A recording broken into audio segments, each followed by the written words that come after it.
Olá, meu nome é João César de Castro Rocha, eu sou professor da Universidade do Estado do Rio de Janeiro e autor de um livro recentemente lançado, Guerra Cultural e Retórica do Ódio, Crônicas de um Brasil Pós-Político, um livro no qual busco entender a ascensão da direita e da extrema-direita no Brasil, cujo resultado foi a eleição em 2018 do Jair Messias Bolsonaro.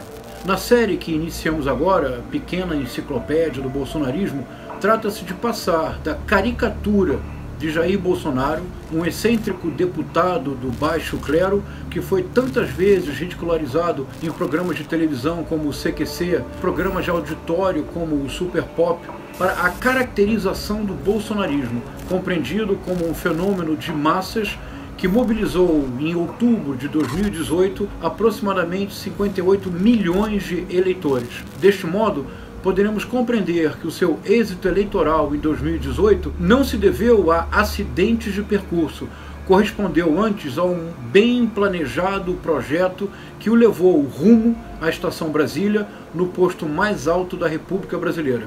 Neste primeiro vídeo, reconstruiremos os passos de Jair Messias Bolsonaro rumo ao Palácio do Planalto.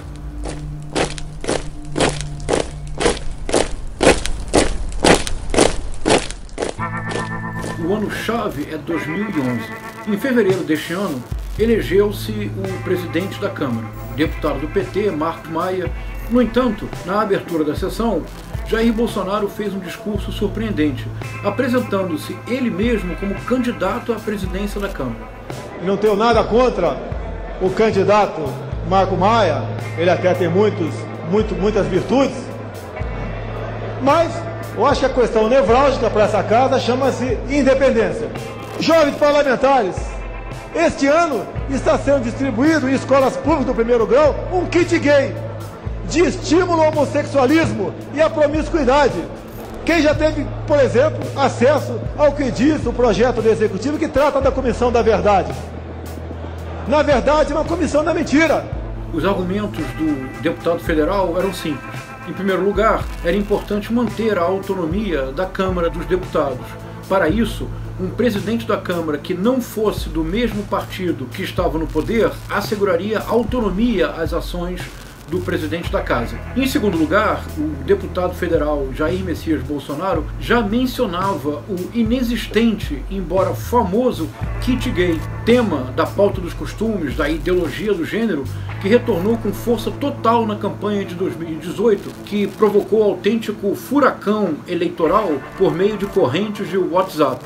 E a menção à pauta dos costumes foi fundamental para que o deputado conhecido por ser um deputado corporativista apenas ligado às forças de segurança e às forças armadas, principiasse a ampliar o seu horizonte político. O candidato à presidência da Câmara menciona a Comissão Nacional da Verdade em termos muito pouco elogiosos. De fato, a postura do deputado federal Jair Messias Bolsonaro como crítico radical da Comissão Nacional da Verdade foi o passo indispensável para que ocorresse uma reunião que parecia improvável, o reencontro de Jair Bolsonaro com o alto oficialato das Forças Armadas, especialmente com os generais do Exército.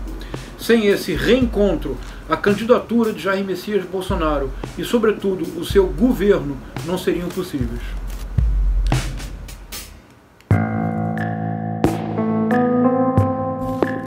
A trajetória do capitão Bolsonaro no Exército foi tudo menos tranquila. Em 1986, ele publicou um artigo na revista Veja, O Salário Está Baixo, rompendo com uma regra do Exército e das Forças Armadas, que é a impossibilidade de um oficial realizar manifestações públicas de caráter político. Por esta indisciplina, ele foi preso.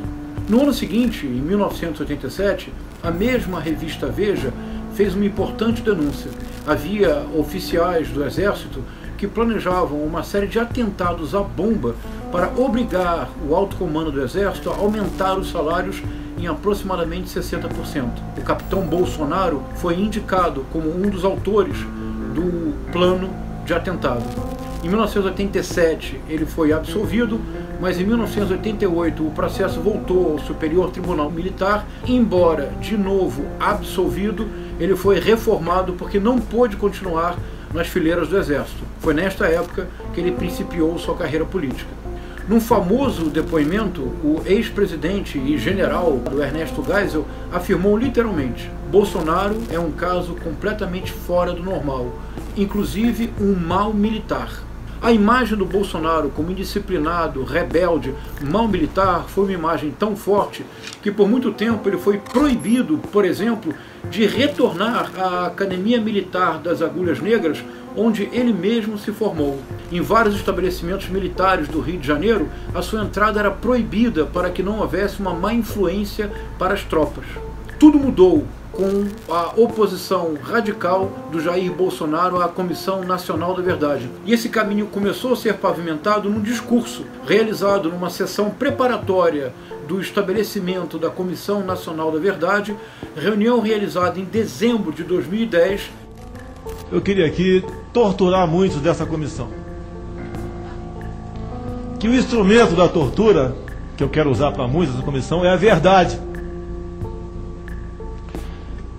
Realmente, tem alguns, nessa comissão especial muitos, que acreditam na própria mentira.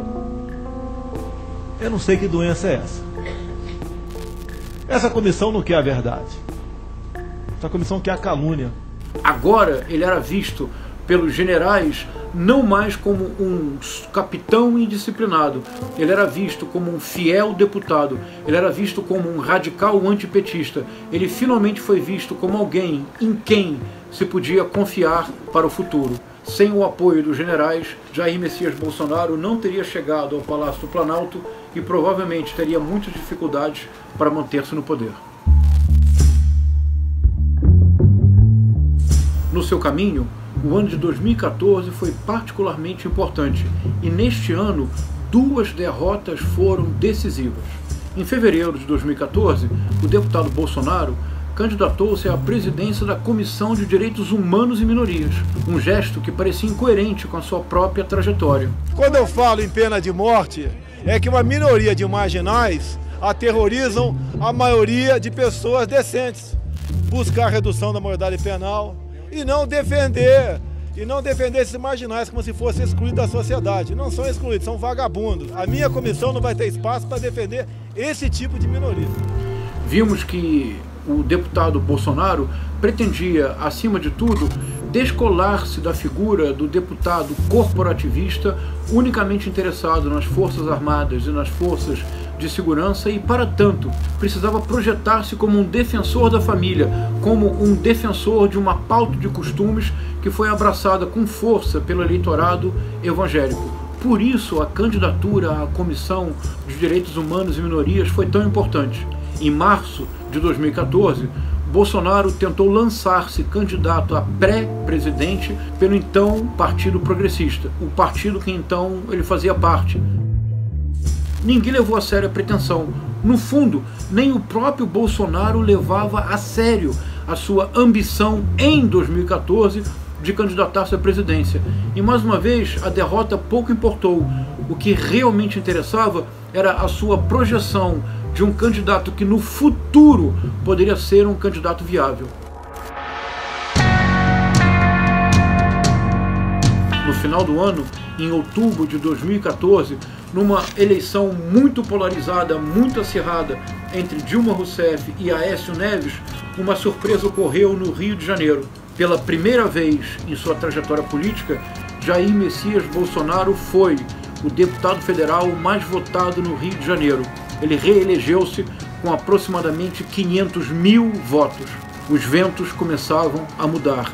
E essa mudança foi cuidadosamente planejada por Jair Bolsonaro, pelo menos desde 2010, quando ele principiou as suas críticas radicais à Comissão Nacional da Verdade.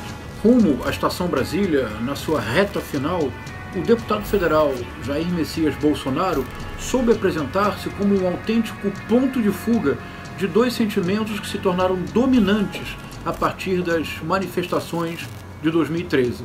o sentimento antipetista e o sentimento antissistêmico. Nesse sentido, é sintomática a lamentável justificativa de seu voto para permitir a abertura do processo do impeachment da então presidente Dilma Rousseff. Pela memória do coronel Carlos Alberto Brilhante Ustra, o pavor de Dilma Rousseff. O elogio aberto que fez a um abjeto torturador é o retrato acabado de sua própria personalidade política. É surpreendente que o mesmo Bolsonaro tenha sido tributário da pulsão antissistêmica. Justamente ele, o gestor de uma família franquia, porque o Bolsonaro, mais do que um político, é uma franquia. Ele levou para a vida pública 3 filhos e uma ex-esposa, e em diversas ocasiões defendeu, sem nenhum constrangimento, todos os privilégios e todas as benesses que os deputados recebem do poder legislativo. Na campanha eleitoral de 2018, o Bolsonaro triunfou ao apresentar-se como o candidato antipetista por excelência e como o candidato antissistêmico por definição. Essa junção foi decisiva para o seu êxito eleitoral. Brasil acima de tudo, Deus acima de todos. Muito obrigado. Neste vídeo tentei apresentar o longo caminho de Jair Messias Bolsonaro em direção ao Palácio do Planalto. Atribuir sua vitória ou reduzi-la apenas à difusão de fake news ou ao atentado de 6 de setembro de 2018 não nos permite compreender o caráter do projeto bolsonarista.